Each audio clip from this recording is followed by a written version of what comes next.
ফের বিশ্বমঞ্চে পাকিস্তানকে নিশানা করেছেন অভিষেক বন্দ্যোপাধ্যায়।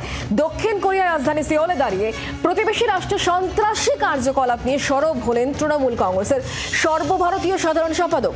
আন্তর্জাতিক মহলকে সতর্ক করে অভিষেক বন্দ্যোপাধ্যায় বলেছেন, পাকিস্তানকে সমর্থন করার অর্থই হলো সন্ত্রাসবাদে মদদ দেওয়া।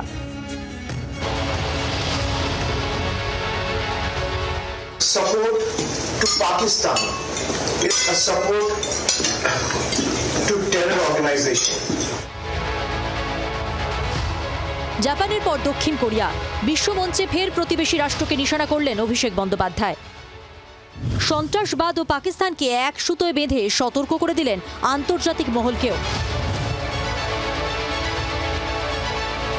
জাপান ঘুরে রবিবার দক্ষিণ কোরিয়ায় পৌঁছয় ভারতের সর্বদলীয় প্রতিনিধি দল। সোমবার রাজধানী সিওলে সে দেশের ন্যাশনাল ডিফেন্স কমিটির চেয়ারম্যানের সঙ্গে দেখা করেন তাঁরা। সেখানেই সন্ত্রাস প্রশ্নে পাকিস্তানকে তুলোধনা করেন তৃণমূলের সর্বভারতীয় সাধারণ সম্পাদক। 2nd of April Pahalgam terror attack is no more a matter of India's national security. It has turned out to be a global imperative now.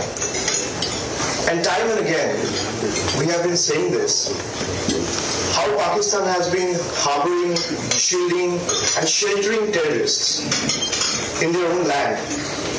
Support to Pakistan is a support to terror organization. এমনকি পাকিস্তানকে বিষধর সাপের সঙ্গেও তুলনা করেন অভিষেক।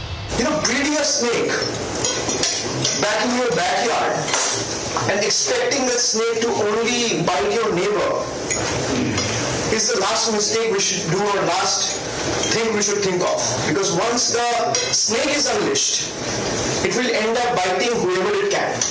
A snake remains a snake. 9 June থেকে রাজ্য বিধানসভায় বাদল অধিবেশন শুরু হচ্ছে। অপারেশন সিঁদুরের সাফল্যের পর সেনাবাহিনীকে সম্মান জানিয়ে বিধানসভায় প্রস্তাব আনার প্রস্তুতি চলছে।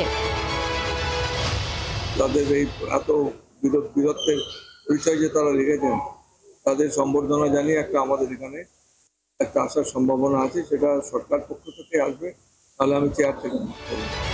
সেনাবাহিনীকে কুর্নিশ জানিয়ে ইতিমধ্যেই দলীয় পতাকা ছাড়া পথে নেমেছে তৃণমূল।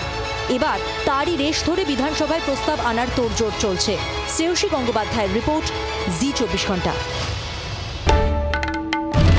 বাংলার আওয়াজ, বাঙালির আবেগ, জি 24 ঘন্টা।